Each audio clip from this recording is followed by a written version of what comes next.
Ladies and gentlemen, it all comes down to this. It's no secret anymore that the majority of 2025 has been a very rocky year for Dragon Ball Legends. The poor decision making from the devs, countless toxic metas, no events, the scummy supporter system, it's been non-stop problem after problem. And with everything being at a complete low point, there is only one thing that could save the reputation of this game and bring back all the players who have left. Legends Fest 2025. And with it being only just a few days away, this celebration has the potential to turn everything around and maybe even save the game. But in order for that to happen, there are major key elements this celebration needs to have in order for it to be a success. And for this video, we're going to be discussing all of them. To start us off, the most important element, character selection. Character selection is by far the most important aspect of what makes any celebration in this game amazing, especially for Part 1, since that is what sets the entire tone. Time and time again, the game has demonstrated the negative consequences of an underwhelming Part 1 lineup. Part 1 of Legends Fest 2022, Part 1 of Legends Fest 2024, and Part 1 of the 7th anniversary are all prime examples. And as much as you or myself want to cope on how we personally enjoyed these character picks, most of the community did not. And by the game failing to make a first good impression of the celebration, it left a sour taste in the community's mouths, completely killing off all the majority of the hype that was being built up over time. We cannot have something like this happen for this celebration. Legends has to go all out with these character choices. So with that being said, which characters will be the most hype generating picks for the celebration? Well, there's actually quite a few that come to mind, but the main one everyone is praying for, of course, is LF Synchro Super Gogeta.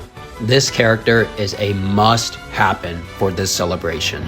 It has been over a year and few months since our last Synchro Fusion, and a couple years since our last Super Gogeta. So I think it's not only fitting, but the perfect choice that this guy is one of the headliners. Gogeta is the second most hyped character after Vegito when it comes to this game. If anyone is going to be able to generate hype, it's this guy. And speaking of Vegito, I think an LF Synchro Gauge Vegito Blue would be the perfect partner to go alongside his fusion counterpart. Double LF Synchro Fusion sounds like an amazing Part 1 for the festival, and I'm sure most of the community would also be very excited for this lineup. Now, if this is actually going to happen, then these characters cannot just be Synchro Fusions. As crazy as it sounds, it's not going to be enough. These guys have to have some sort of unique mechanic, just like how Super Vegito had with his Guaranteed Rising Rush, and Gogeta Blue with his Assault Chain. Have these characters do something unique, on top of them being a Synchro Fusion unit, and banger animations, then we got ourselves a successful Part 1. Another thing I want to mention with the double fusions, there is this very talented individual who makes DBL character concept animations. He goes by the name of SoShit, but the reason why I'm bringing this person up in particular is because in his newest video, he gave us an absolutely beautiful look at a potential lineup idea for Legends Fest 2025. That being Super Saiyan God Gogeta and Super Saiyan 3 Vegito. Imagine for the festival, we got game original Synchro Fusions with unique mechanics. That would easily be the best Part 1 to a celebration in the history of this game. Legends should really take more advantage of the game originals tag.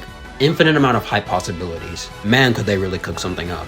But going back to my concept lineup, if we aren't going to get double Synchro Fusion, then it's not really the end of the world. As long as we get one of them, I think this could still be a W. Preferably Gogeta, since he needs this way more than Vegito does. As for the other characters I had in mind, we could get an LF Broly that transforms into Legendary Super Saiyan. We could also get a remake of the Buu Duo, and the LF being a mastered reversion of the Spirit Bomb. As much as I hate to say it, a remake of Super Saiyan 2 Gohan is also on the table.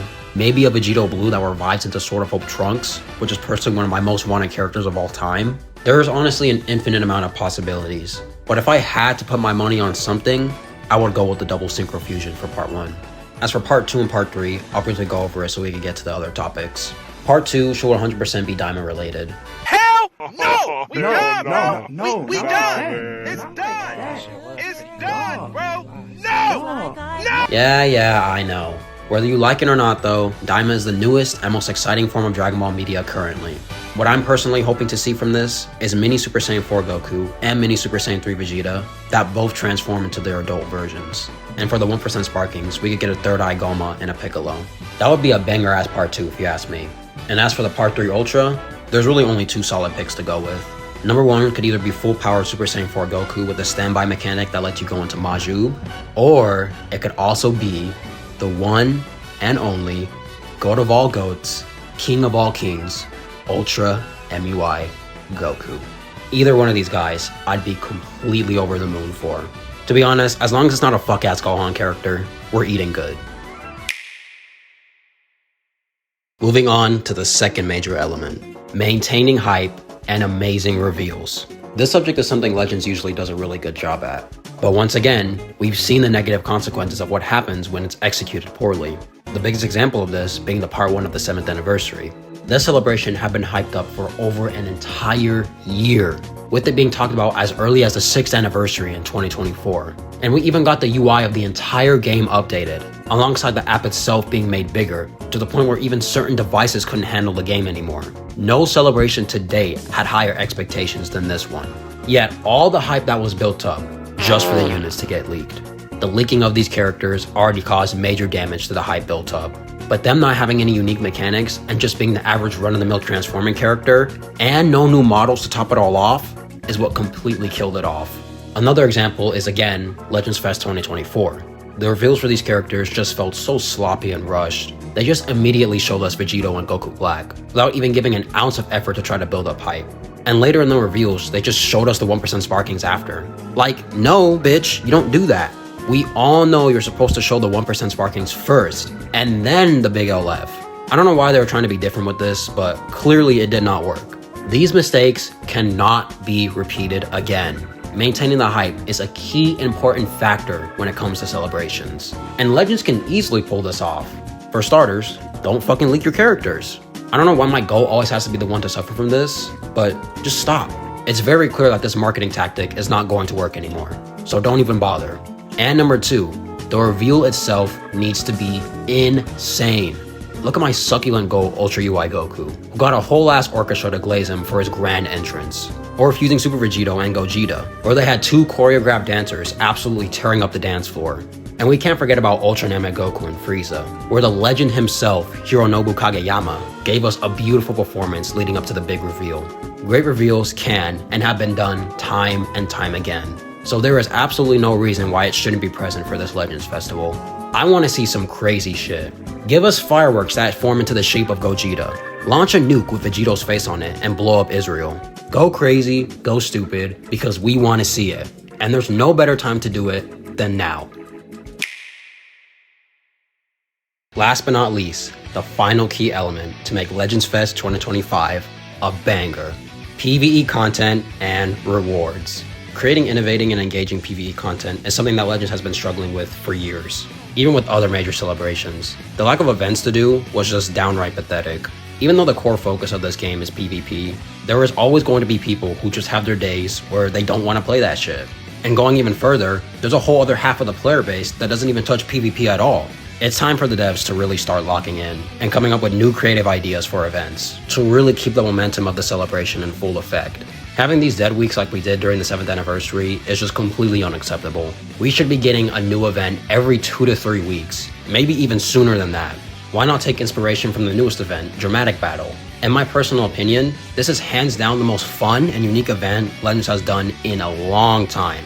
It's not just your typical fight the boss and win event. There's certain conditions you're under that creatively tie back to the anime, like having to wait for Goku's bum ass just to hurry up and save everyone. I love this, man. More of this creativity, please.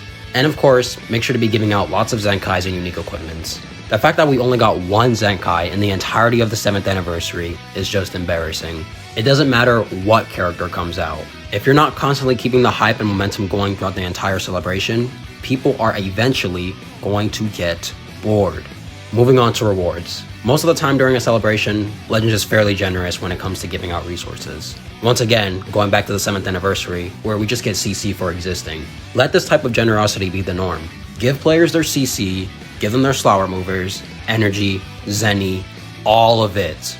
And to top it all off, make sure the banner formats are just as generous as well. I'm really hoping to see 3 times rates return again. If Legends really wants to make up for their mistakes and bring back players, this is the way to do it. Now combining all I've said throughout the entire video, if Legends does follow through with everything, then I think people are going to look back at this celebration as one of the greatest, if not the best celebration of all time.